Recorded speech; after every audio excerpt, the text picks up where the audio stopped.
Mais uma vez, boa noite, igreja. A paz do Senhor. Graça e paz. Amém. Bom, eu quero dar uma ênfase na reunião de homens que nós vamos ter.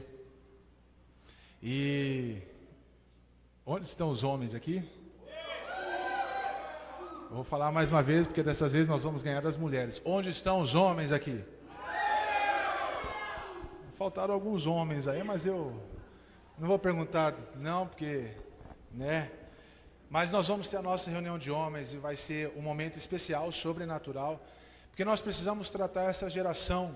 E isso daí depende da idade. Não tem idade, não tem mais nada, porque hoje a geração de homens, de certa forma, ela está corrompida e nós precisamos trazer de volta a essência da Bíblia para os homens da nossa geração, para os homens de família, para os homens que estão em desenvolvimento. Nós precisamos trazer a essência masculina, o macho alfa, novamente para dentro das nossas igrejas, para dentro das nossas casas. É isso que nós princípios bíblicos para dentro das nossas casas também.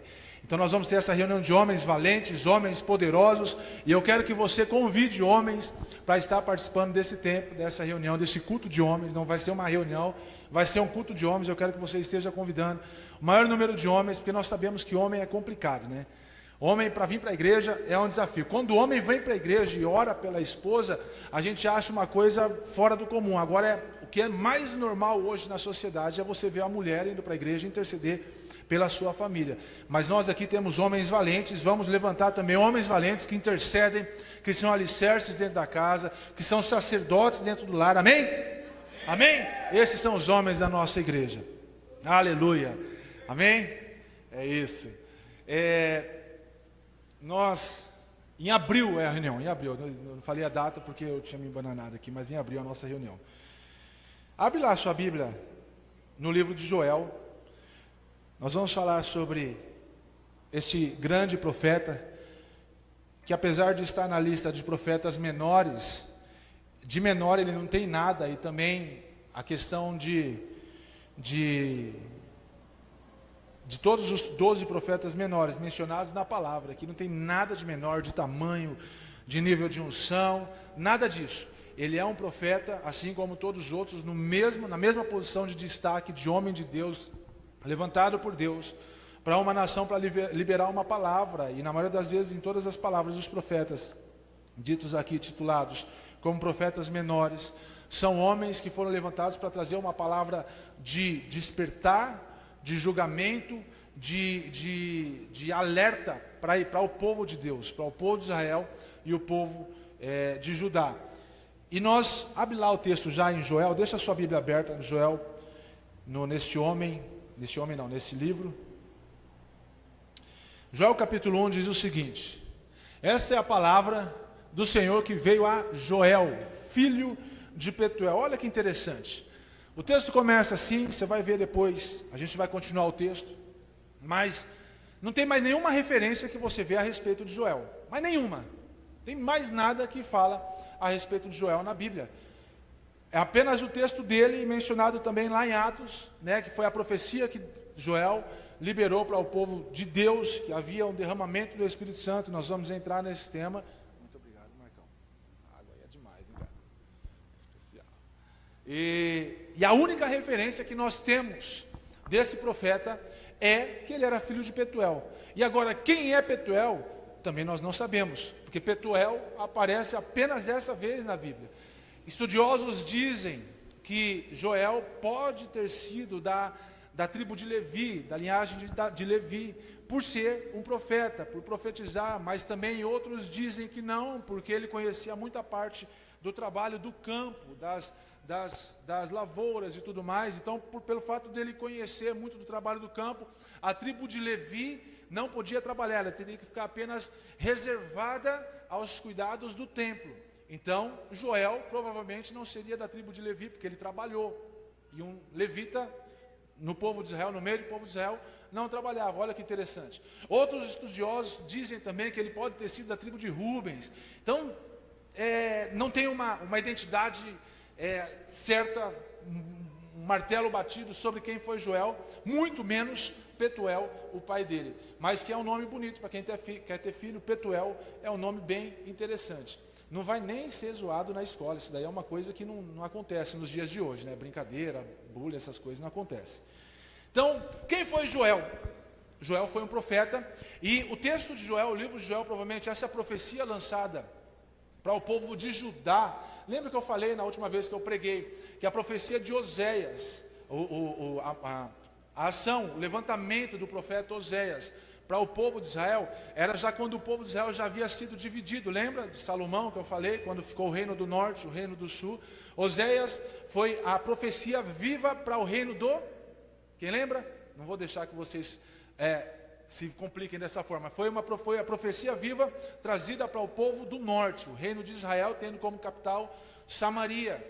E Joel, ele já foi um profeta levantado por Deus para poder liberar uma palavra para o reino do sul, que era Judá e Jerusalém. Então ele foi levantado por Deus para trazer uma palavra específica para o reino do sul, que tinha como capital Jerusalém, para o povo de Judá. De acordo com estudos, né, a escrita pode ter sido por volta dos anos 835 antes de Cristo, né, quando essa profecia, quando essa palavra foi levantada, foi liberada, provavelmente nos tempos dos anos do reinado de Joás, que era o filho de Acabe, e onde ele sentou no trono, começou o reinado dele com 7 anos, e alguns estudiosos dizem também que Joel, ele provavelmente profetizava no mesmo período que Eliseu, mas o Eliseu profetizava em Israel, lembra? No reino do norte, e Joel estava liberando uma palavra profética em Judá e Jerusalém. Então, são todas teorias, nada confirmado, mas aparentemente, né, Joel, a gente não sabe a descendência. O que eu quero dizer com isso? Joel, ninguém sabe a descendência, ninguém sabe quem foi Petuel, ninguém sabe nada de Joel, nada o paradeiro, o que aconteceu e tudo mais, nada, só sabe que ele foi levantado como profeta para liberar uma palavra sobre Judá. E às vezes nós nós achamos que para ser um homem de Deus você precisa ter um nome na sociedade. Para ser um homem de Deus você precisa ser já de uma família. Nós tivemos o privilégio esses dias de sentar numa mesa de vários pastores. Nós fomos no aniversário de um pastor amigo nosso, pastor Rodrigo, que veio aqui pregar no aniversário da igreja. Ele fez o aniversário há uma semana atrás, semana passada, e nos convidou para o aniversário dele, e junto com isso como é que chama o negócio de votos lá? Renovação de votos, que ele faz tudo perto, né? Aniversário dele, da esposa, e o aniversário de casamento, no qual algumas pessoas aqui não foram convidadas, né? Estão com ciúmes por conta disso, mas eu fui convidado, estava lá. Cheguei na casa, inclusive, dessa pessoa, estava muito brava, porque não fui convidado, né? Porque eu estava lá, eu fui. Não vou falar que é o Mateus e a Bianca, não, para não ficar feio.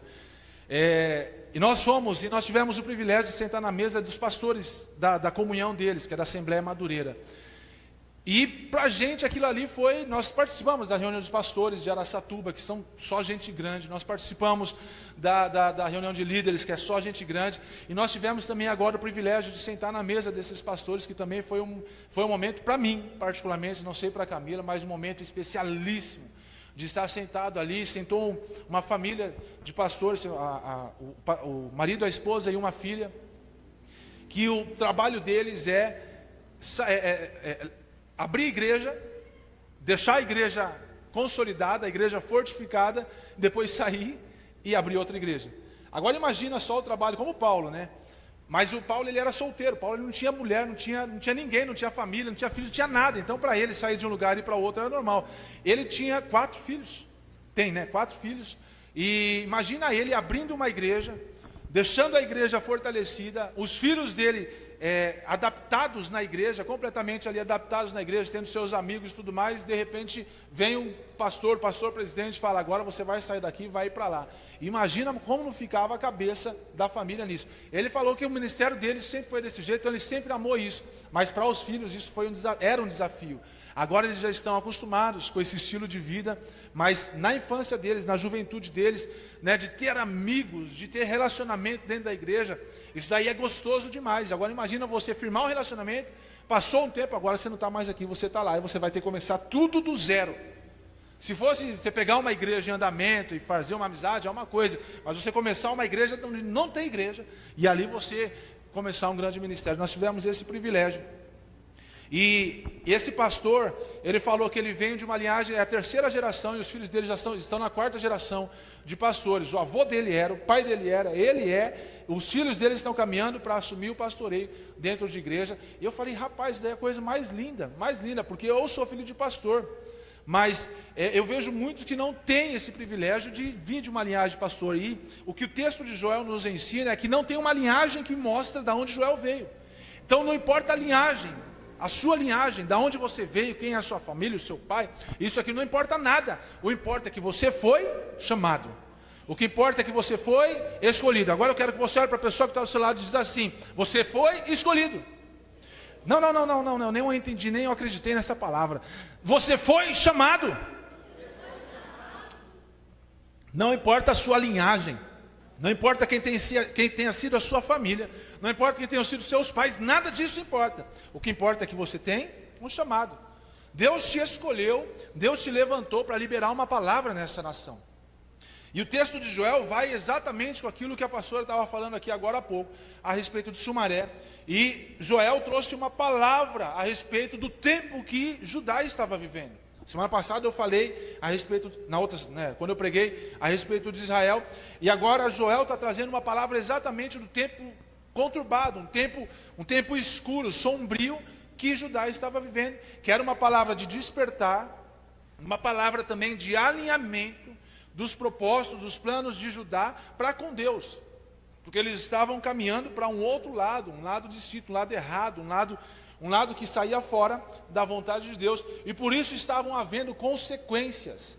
E as consequências, elas já atingem também o povo de Deus. E eu vou falar sobre isso. O nome Joel, em hebraico, ele significa Jeová é Deus, ou o Senhor é Deus. Esse é o significado do nome de Joel.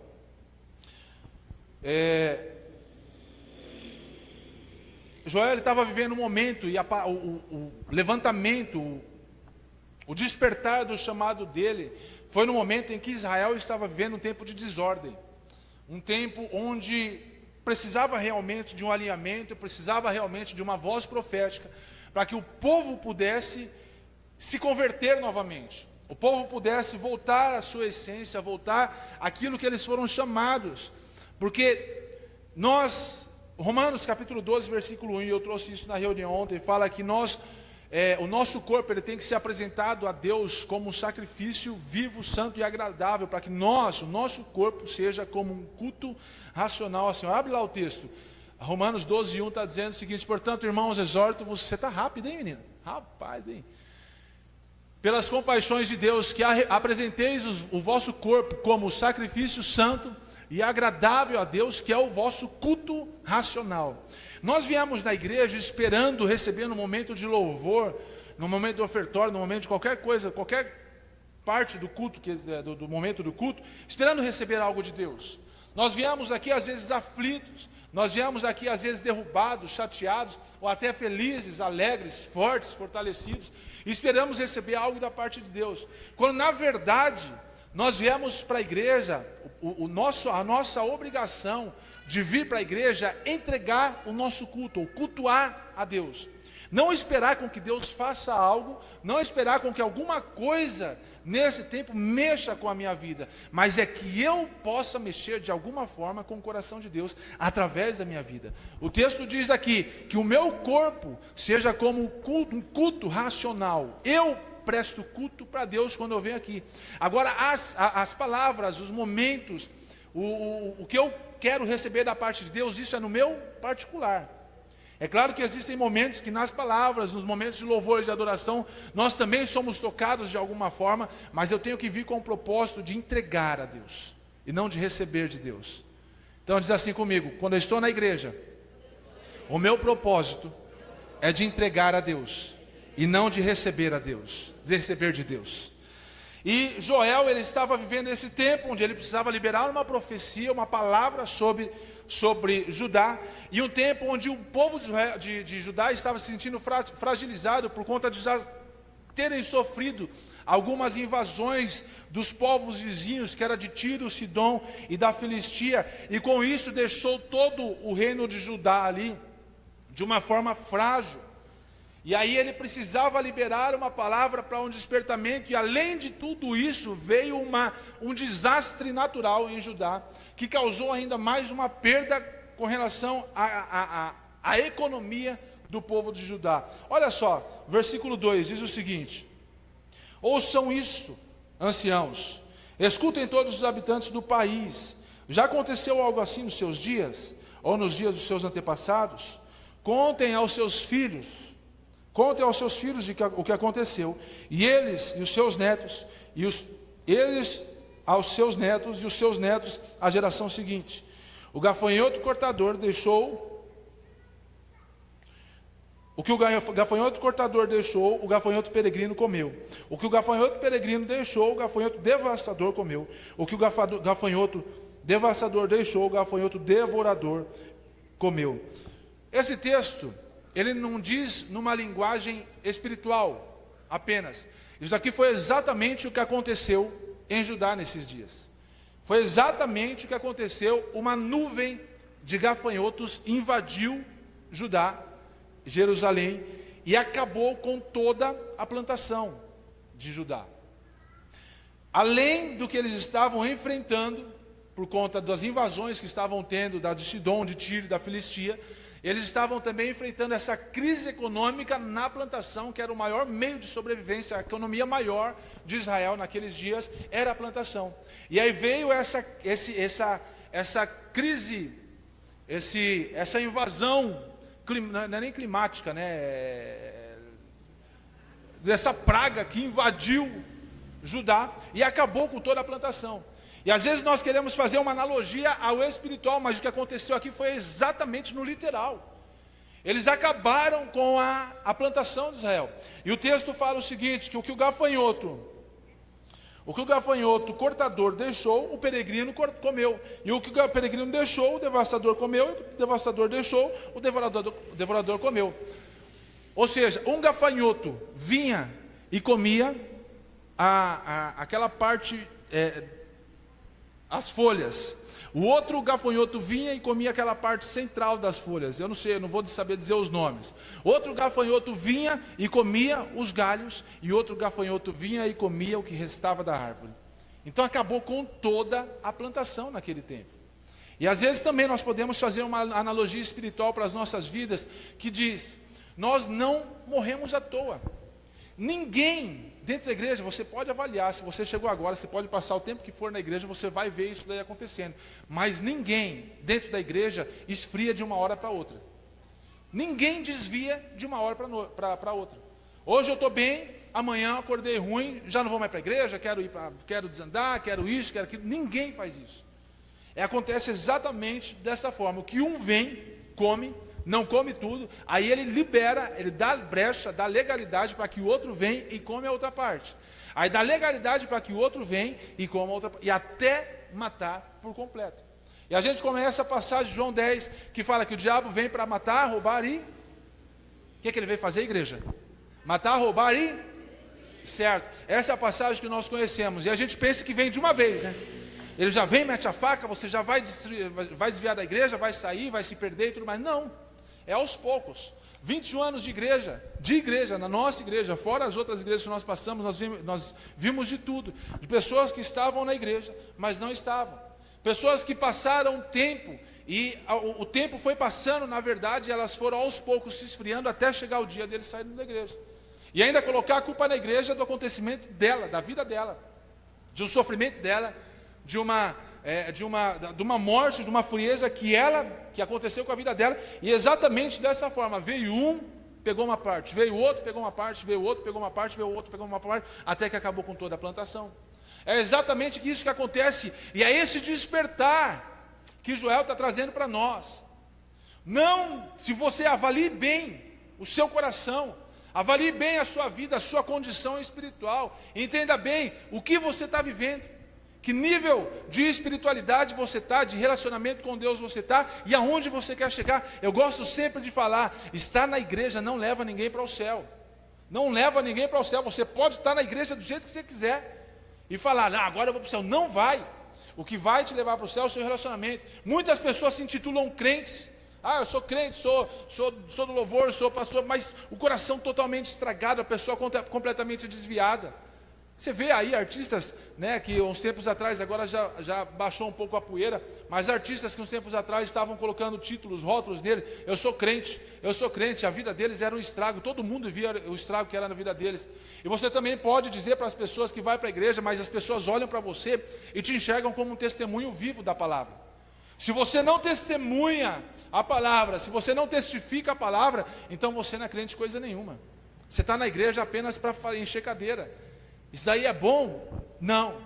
O que nós queremos nesse lugar são pessoas convertidas, pessoas realmente que tiveram encontro com Deus, que vivem um relacionamento com Deus. Não quero que você apenas esteja na igreja, não quero que você traga pessoas na igreja para fazer número na igreja. É gostoso você ver a igreja cheia, mas cheia de crentes desviados, cheia de pessoas não crentes dentro da igreja, isso daí não interessa. Porque quando chegar lá na frente, no dia do juízo final, quem vai prestar contas vai ser o líder da igreja. E falar o que você estava pregando, o que você estava anunciando, que as pessoas não acordaram, não despertaram para um tempo de alinhamento, um tempo de arrependimento, que você estava pregando. E hoje a gente está vendo hoje aí muitos pastores, que na internet está dizendo dessa forma, pastores coaches, né, que são pastores que querem trazer uma motivação para a igreja. E a igreja não vive de motivação, a igreja vive de palavra.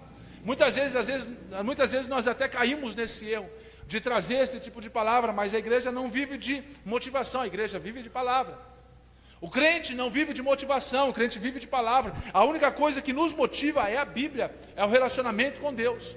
Se você na sua vida com Deus não tem motivação para permanecer na igreja, então você está no lugar errado. A sua motivação tem que ser Deus, tem que ser relacionamento com Deus.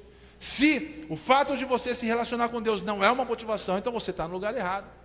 Você precisa ir procurar uma terapia de coach, uma palestra de coach, um evento motivacional, precisa procurar coisas do tipo para poder levantar a sua autoestima. O que é motivação? A palavra motivação dividida em dois, ela fica, você precisa de um motivo para agir. Precisa de um motivo para você ter uma ação. Não.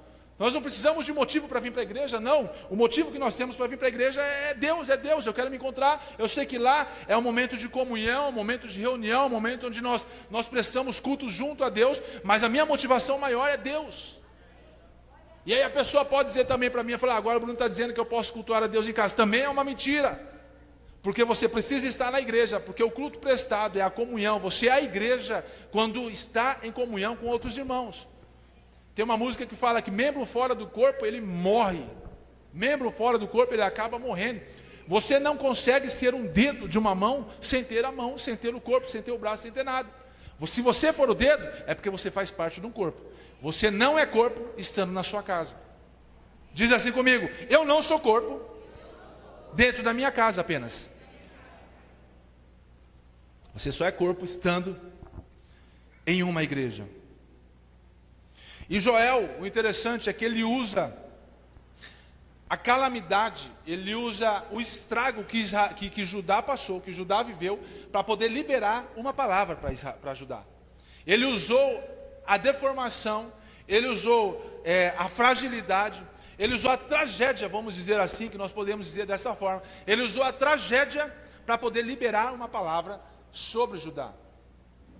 Ele falava para os anciãos, para todos os membros de Judá, para levar a sério todas as dificuldades que eles estavam vivendo. Nós passamos há pouco, agora, não acabou, mas há pouco nós passamos por um período que nunca na história da humanidade nós vivemos, que foi a pandemia do Covid-19.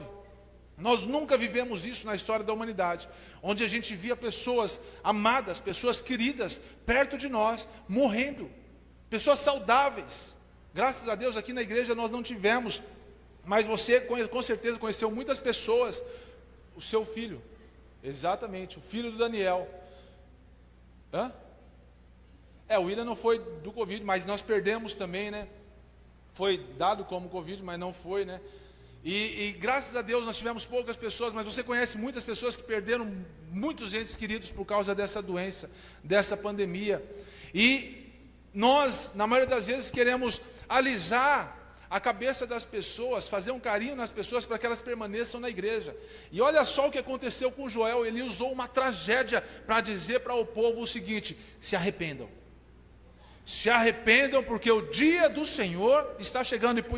E o texto de Joel diz por várias vezes, não só ele, mas outros profetas menores, assim como Ezequiel, Isaías, outros profetas dizem: o dia do Senhor está chegando. Então ele está usando a tragédia para dizer para você o seguinte: se arrependa, senão quando o dia do Senhor chegar, você vai para o inferno. E às vezes nós queremos passar a mão na cabeça das pessoas para poder segurar as pessoas na igreja, sendo que a Bíblia não nos ensina dessa forma. A Bíblia nos mostra passagens que vai às vezes contra isso. Tem as passagens que trazem fortalecimento para nós, mas o que está acontecendo aqui é que o povo estava passando por um período de calamidade, onde a economia estava baixa por conta da invasão dos gafanhotos, onde a invasão dos seus vizinhos rivais estava também trazendo uma crise econômica, pelo fato de eles estarem invadindo e acabando com a produção em Judá. Então toda essa tragédia, toda essa calamidade, todo esse momento de tristeza que Judá estava vivendo, Joel pegou isso para poder trazer uma palavra para ajudar. E às vezes algo acontece na sua vida, falou: fique esperto, porque aconteceu e pode acontecer com você também. Ah, mas você está me ameaçando. Não, a palavra diz isso. A palavra nos diz isso. E Joel alertava o tempo todo o povo de Israel para o arrependimento. Porque mesmo eles se recuperando do desastre natural que eles enfrentaram, que foi a questão dos gafanhotos, eles precisariam também evitar o desastre espiritual que viria no julgamento de Deus. Eles poderiam passar, assim como nós passamos, graças a Deus, por esse período de pandemia. Nós conseguimos vencer esse tempo, estamos aqui fortes, saudáveis. Algumas pessoas depois desse tempo pegaram ainda o Covid, outras pegaram dengue e tudo mais. Mas estamos aqui fortes, vencemos, mas ainda assim desperta, porque o desastre natural veio, você venceu, você passou, mas você ainda não está livre do desastre espiritual. Se você não se arrepender, se você não se voltar ao Senhor, a consequência vem sobre a sua vida. Eu estava falando, acho que meu pai falou hoje, não sei, mas às vezes nós fazemos algumas coisas achando que a conta, né, nunca vai bater, o martelo nunca vai bater, mas uma hora a conta fecha. Uma hora a conta fecha, e quando a conta fechar, o que vai ser de nós? O que vai ser de nós se nós hoje estamos vivendo uma mentira dentro da igreja? O que Joel trouxe e o que nós precisamos tirar de lição para esses dias é: arrependam-se.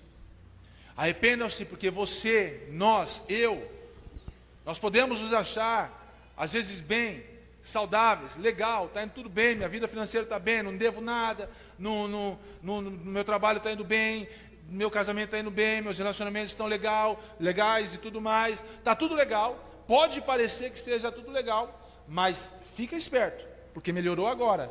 Se você não se arrepender, ainda tem um desastre espiritual. E o dia do Senhor, como foi dito pelo profeta Joel para o povo de Judá, ele veio a se cumprir em partes, 200 anos depois, quando o povo de Judá foi levado cativo à Babilônia, com o rei Nabucodonosor. Todos nós conhecemos a história, mas ela veio a se cumprir em partes, quando eles foram levados escravos. E às vezes passa o tempo, vai passando o tempo, a gente acha que nunca vai acontecer, mas a profecia foi dada, a palavra foi liberada. Mas esse daí, por que eu falo em partes? O cumprimento dessa palavra em partes, porque o dia do Senhor ainda não chegou. Vai ser o dia que Deus vai vir e vai julgar a terra, vai julgar as nossas vidas, vai julgar a sua igreja. E aí Ele vai dizer para você: você vem, você não vem, você vem, você não vem. Vem comigo, ou não vem comigo. Então, o dia do Senhor mencionado nessa parte das Escrituras, ele não faz apenas menção ao exílio da Babilônia, mas faz menção a realmente o grande dia do Senhor, o dia em que o Senhor vai arrebatar a sua igreja. E aí eu quero que você comece a analisar como é que está a sua vida hoje, como é que se encontra o seu coração hoje diante de Deus, porque a chamada de Joel para o povo de Judá foi para o arrependimento. Porque eles estavam vivendo um tempo onde eles estavam descumprindo, assim como Israel, descumprindo parte da palavra, e trazendo sobre da palavra, das leis estabelecidas por Moisés. Eles estavam descumprindo, uma delas, elas estavam descumprindo também algumas partes do sábado, da lei do sábado, e aí vai uma série de coisas, não vamos entrar em detalhes, mas eles estavam descumprindo e desobedecendo, trazendo para dentro de Judá também altares de ídolos errados, adorando outros deuses e tudo mais, e por conta disso vinha a desaprovação de Deus e o julgamento de Deus, e a palavra de julgamento, de arrependimento para o povo de Judá. E essa é a mesma palavra que Deus está trazendo para nós hoje: arrependam-se. Chegou a hora de se alinhar, chegou a hora de se moldar, de estar preparados, porque o dia do Senhor está próximo. O dia do Senhor está próximo. Nós podemos tirar 4 lições do livro de Joel, que a primeira é: o dia do Senhor está chegando. Nós não podemos deixar de lado isso, porque às vezes nós passamos a nossa infância, eu passei a minha infância ouvindo que Jesus está voltando. Talvez eu vou ficar velho ouvindo que Jesus está voltando, vou morrer, né, e ouvindo que Jesus está voltando, mas a gente não sabe o dia nem a hora, a gente só sabe que nós precisamos estar preparados. Nós não sabemos, a Bíblia fala que ele vai vir como um ladrão da noite. O ladrão avisa que hora que ele vai roubar a sua casa? Não. Ele simplesmente vem, rouba e pronto. Jesus vai ser da mesma forma. Não vai avisar, não tem hora, não tem. E algumas pessoas, tem até a questão da Baby Brasil que falou, né? No carnaval para a Veveta lá, e falou para ela que o arrebatamento está prestes, está à porta, entre 5 e 10 anos, nós estamos para ver o arrebatamento. Não sabemos. Se acontecer, a profecia dela deu certo, mas se não acontecer, aí ela está complicada nas palavras dela. Mas o fato é, nós precisamos estar preparados a tempo e a fora de tempo. Dependente de que momento que você esteja, eu já estou velho, Jesus não voltou ainda, não tem problema. Você precisa permanecer fiel, porque Ele vai voltar. Esse tema de julgamento de Deus, ele é inconfundível nesse livro de Joel. Porque ele profetizou que chegaria o dia em que Deus iria julgar o povo e também as nações. Deus iria julgar o povo e também as nações. E Joel estava avisando o povo de Israel, e o povo estava ignorando. E como o resultado dessa ignorância, dessa parte deles rejeitarem essa palavra de Joel, veio parte do cumprimento dessa palavra, como eu disse, que eles foram levados cativos para Babilônia, foram levados e passaram anos na escravidão da Babilônia, passaram pela invasão, pela conquista do território inimigo, pelo exílio da Babilônia, passaram por todo esse período de desordem, de caos em Judá. E às vezes as coisas acontecem na nossa vida, às vezes as coisas acontecem na sua vida, e nós colocamos às vezes como Deus está nos provando. Não, Deus não está nos provando. Às vezes Deus permite que coisas aconteçam nas nossas vidas. Deus permite que coisas aconteçam no nosso meio, no nosso ambiente, para que haja um despertar na nossa vida. E essa é a segunda lição que nós podemos tirar. Deus, Ele usa o sofrimento físico para chamar a nossa atenção.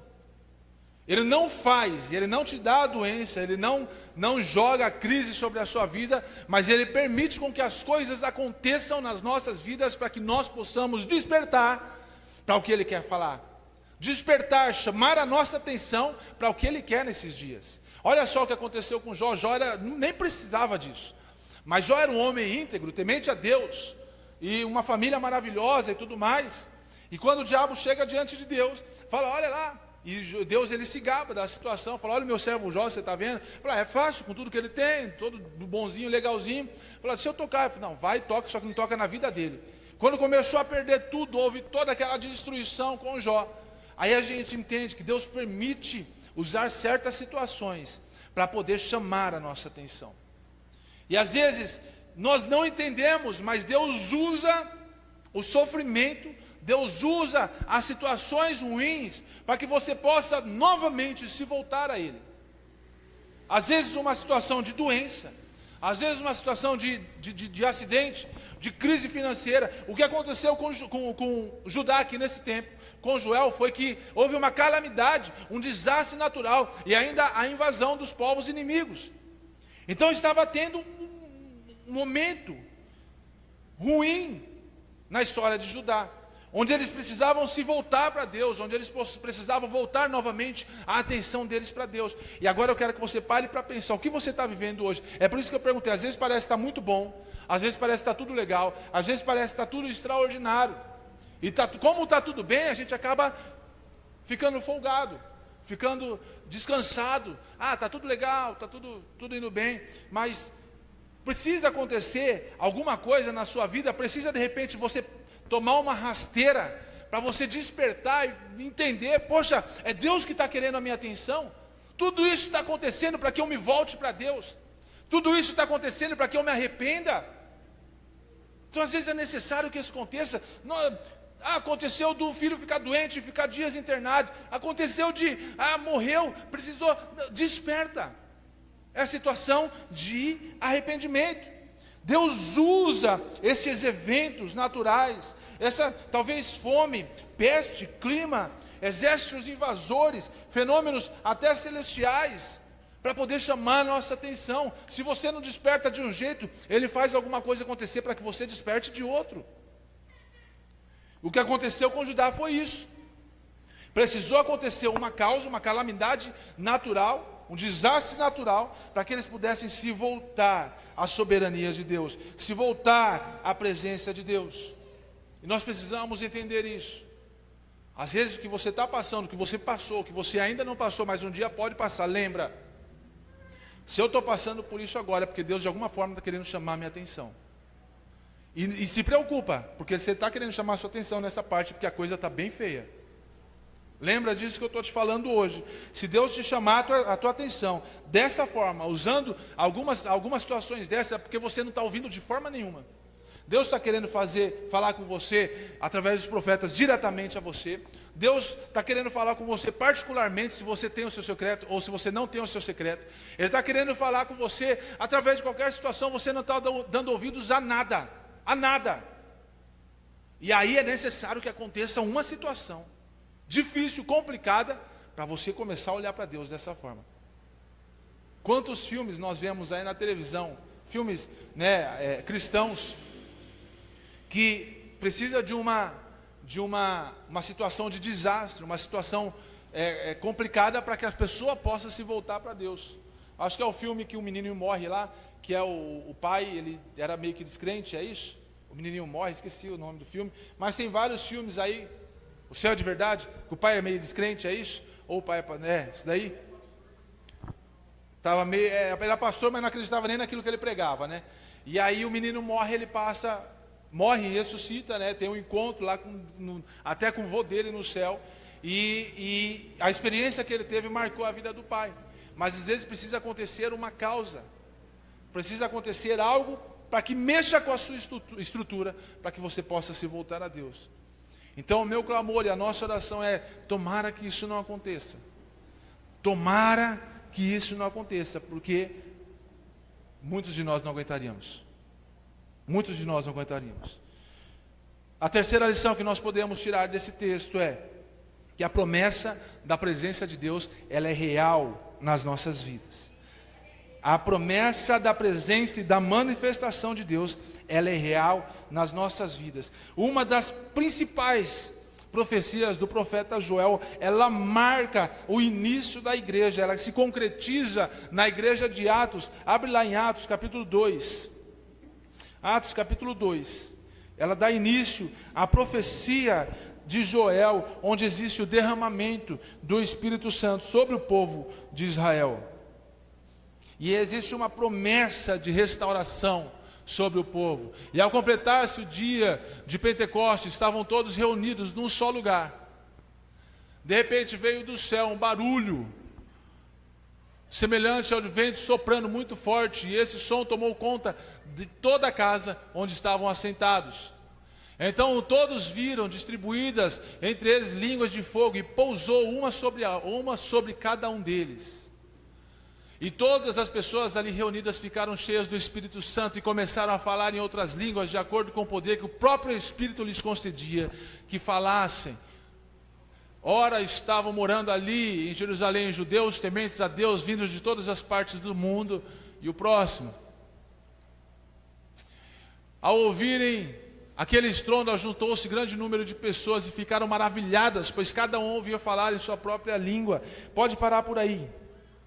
Mas isso aqui era o cumprimento da promessa de Deus, onde houve o derramamento do Espírito Santo sobre a igreja de Atos, sobre o início da igreja, fazendo menção à palavra profetizada sobre Joel. E aí dá início à palavra de Pedro, a pregação de Pedro no versículo 16, está dizendo assim: ao contrário, isto é o que foi predito pelo profeta Joel. Isso é o que foi predito pelo profeta Joel. Nos últimos dias, diz Deus, derramarei do meu espírito sobre todos os povos. Os seus filhos e as suas filhas profetizarão, os jovens terão visões e os velhos terão sonhos. Sobre os meus servos e as minhas servas derramarei o meu espírito naqueles dias. Mostrarei maravilhas em cima no céu e sinais embaixo na terra: sangue, fogo e nuvens de fumaça. O sol se tornará em trevas e a lua em sangue, antes que venha o grande e glorioso dia do Senhor, assim como o profeta Joel profetizava. Essa profecia se faz real aqui nesse texto, no versículo 28 do capítulo 2 de Joel, que está dizendo o seguinte: e depois disso, derramarei do meu espírito sobre todos os seus filhos, sobre todos os povos. Seus filhos e suas filhas profetizarão, os velhos terão sonhos, os jovens terão visões. E aí dá início também à profecia de Joel. Então, aqui estava se cumprindo a palavra que foi dita pelo profeta Joel. A promessa de Deus, pode passar o tempo que for, ela vai se cumprir na sua vida. Às vezes nós não entendemos, nós não conseguimos compreender o tempo, mas o fato é que o tempo de Deus é muito louco, muito diferente do nosso. Mas o que é a sabedoria de Deus para nós é loucura, nós não entendemos. É igual cabeça de mulher, ninguém consegue entender a mente de uma mulher. Se um dia a gente conseguir tentar entender, a gente fica louco. Os homens, falando dos homens. A mulher, a mulher ela tem um negócio assim, né? Ela tem o hábito de falar que consegue fazer 10 coisas ao mesmo tempo. Eu não sei se são todas as mulheres, mas a minha esposa não é desse jeito.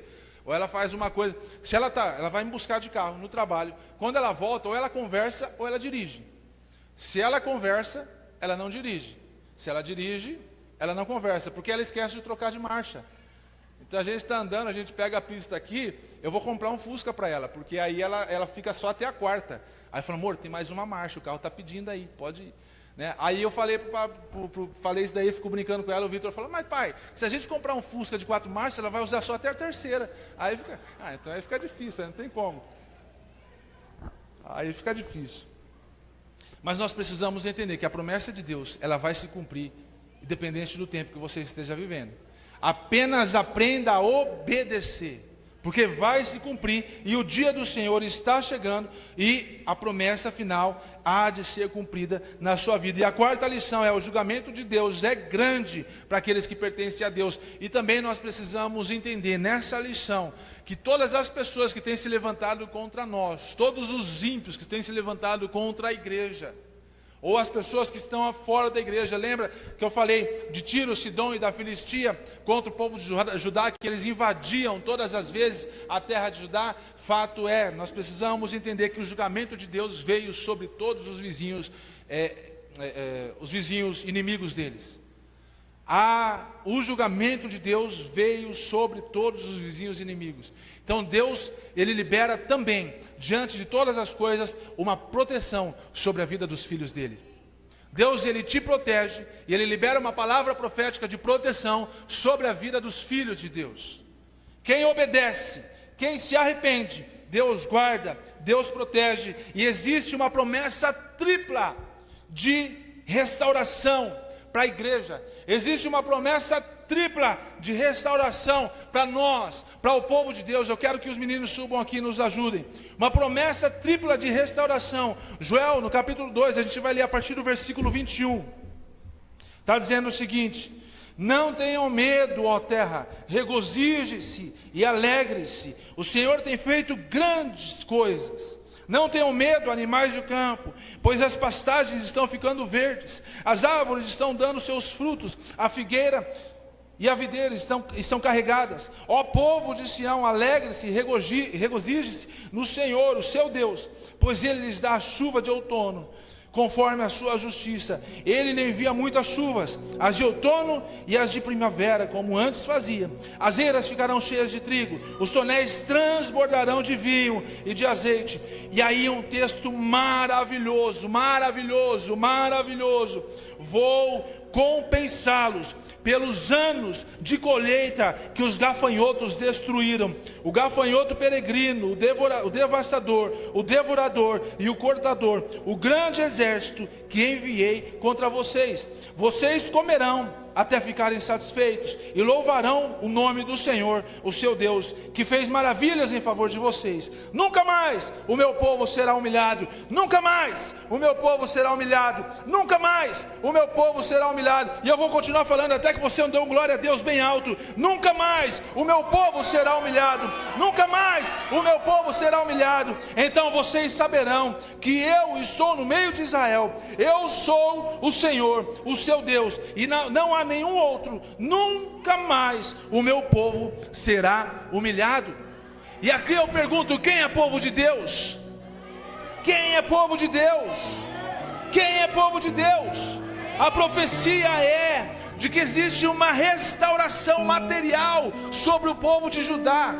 Tudo aquilo que eles passaram, toda a perseguição que eles passaram, o texto fala dos gafanhotos, mas também existia uma perseguição dos exércitos inimigos que vinham contra Israel. E a Bíblia fala que eles olhavam para frente e viam a terra seca, olhavam para trás, a terra seca não, a plantação seca, olhava para trás e via o fogo tomando toda a plantação por conta do exército inimigo vindo. Então imagina só o desespero do povo de Judá, vendo na frente os desastres naturais, vendo atrás os inimigos avançando. E Deus chega para Israel: vocês nunca mais serão humilhados, nunca mais serão humilhados, porque eu tenho uma promessa de restauração material, eu tenho uma promessa de restauração financeira.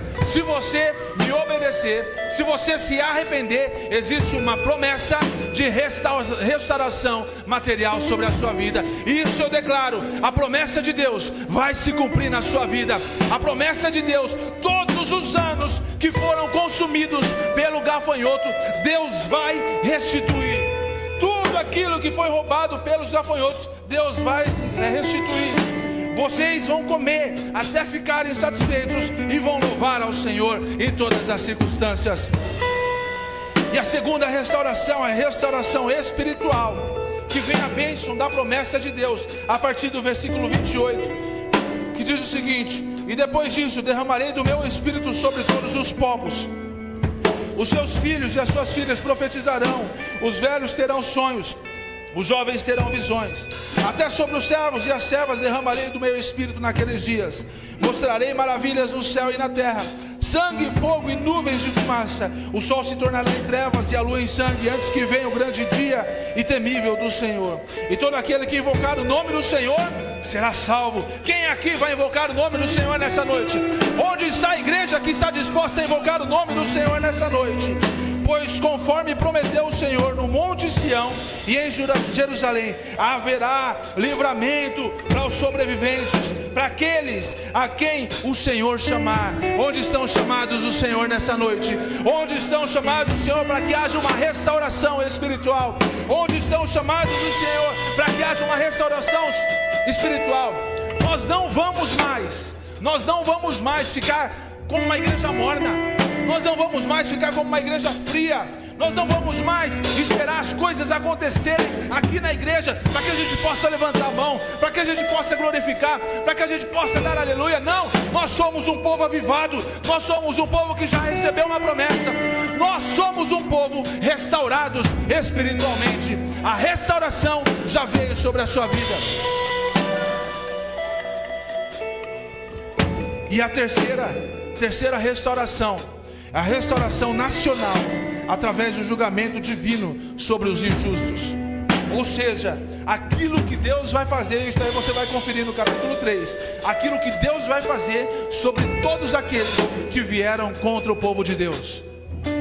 O julgamento que vai existir sobre todos aqueles que se levantaram contra vocês.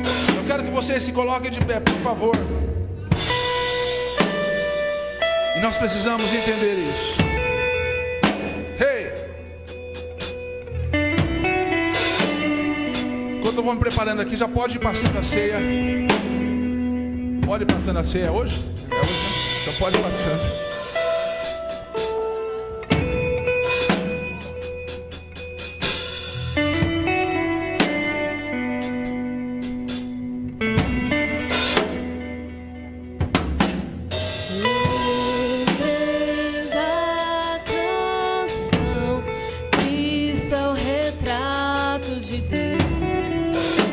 Foi feito, antecedeu primeiro, antes do nascer, fez justiça em si morrer, supremacia e trono são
teus. Capítulo 3. Então vocês saberão que eu sou o Senhor, o seu Deus, que habito em Sião. O meu santo monte Jerusalém será santa, e estrangeiros jamais conquistarão. Naquele dia os montes gotejarão vinho, das colinas manará leite, todos os ribeiros de Judá terão água corrente. Uma fonte fluirá no templo do Senhor e regará o vale de Acácias. Mas o Egito ficará desolado Então Edom será um deserto arrasado por causa da violência feita ao povo de Judá, em cuja terra derramaram sangue inocente. Judá será habitada para sempre, Jerusalém por todas as gerações. Sua culpa de sangue ainda não perdoada, eu a perdoarei. Sua culpa de sangue ainda não perdoada, eu a perdoarei. O Senhor habita em Sião, o Senhor habita em Sumaré, o Senhor habita na comunidade. Toda perseguição, toda luta que nós enfrentamos nesse tempo, Deus vai recompensar. Deus vai recompensar tudo aquilo que foi levantado contra a sua vida nesses dias, nesse tempo. Deus vai levantar e vai julgar e vai te liberar uma promessa, uma palavra de restauração sobre todas as áreas da sua vida. Deus é sobre Sumaré, Deus é sobre a sua vida, Deus é sobre a comunidade, e nós precisamos entender isso. Existe uma palavra de restauração sobre a sua vida nesses dias. Hey. 1 Coríntios capítulo 11, versículo 20 diz o seguinte: quando vocês se reunirem, não é para comer a ceia do Senhor, porque cada um come sua própria ceia sem esperar pelos outros. Assim, enquanto um fica com fome, o outro se embriaga. Será que vocês não têm casa onde comer ou beber, ou desprezam a igreja de Deus e humilham os que nada têm? Que lhes direi? Eu os elogiei por isso? Certamente que não. Pois recebi do Senhor o que também lhes entreguei, que o Senhor Jesus, na noite que foi traído, tomou o pão e, tendo dado graças, partiu e disse: isso é o meu corpo, que é dado em favor de vocês. Façam isso em memória de mim. Da mesma forma, depois da ceia, ele tomou o cálice e disse: este cálice é a nova aliança no meu sangue. Façam isso sempre que o beberem em memória de mim. Porque sempre que comerem deste pão e beberem deste cálice, vocês anunciam a morte do Senhor, até que ele venha. Portanto, todo aquele que comer o pão ou beber do cálice do Senhor indignamente será culpado de pecar contra o corpo e contra o sangue do Senhor. Nós precisamos examinar a sua vida, a nossa vida antes de iniciar. Mas Deus está renovando a aliança dele conosco. Deus está renovando a aliança dele conosco. Pega o pão, nós vamos consagrar ao Senhor. Deus, a tua palavra nos ensina que nós, todas as vezes que comermos, devemos fazer isso em memória do Senhor. Nós queremos lembrar nessa noite do sacrifício do Senhor na cruz, do seu corpo humilhado, que foi maltratado naquela cruz. Nós queremos fazer memória, Pai. Trazer à memória, Deus, o sacrifício do Senhor. Nós queremos trazer à memória o sacrifício do Senhor. Coma do pão. Pode comer do pão.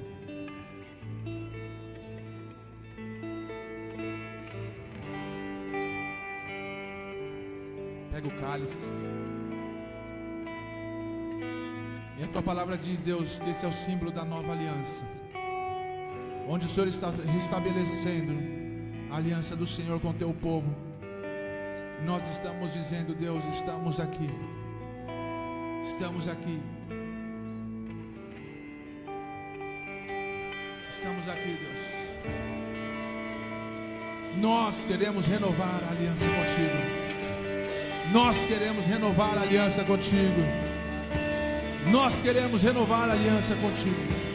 Toma do suco de uva. E esse é o símbolo da nova aliança. Esse é o símbolo da nova aliança. Esse é o símbolo da nova aliança. Esse é o símbolo da nova aliança, da renovação, da restauração,